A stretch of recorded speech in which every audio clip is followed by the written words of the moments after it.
Hello friends, welcome to my Rimpa সোনার সংসার। আজ আমি একদম সহজ পদ্ধতিতে জলপাই আচার বানাবো।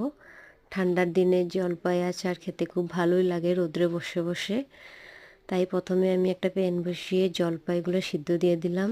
তারপর জলপাইগুলো নামিয়ে ঠান্ডা করে এর মধ্যে কাঁচা লঙ্কা কুচি, নুন, ধনেপাতা কুচি, চিনিটা একটু বেশি দিতে লাগবে কারণ জলপাইটা অনেক টক। তারপর মেখে আমার জলপাই আচার রেডি। তারপর আমরা সবাই রোদ্রে বসে জলপাই আচার খেয়েছি।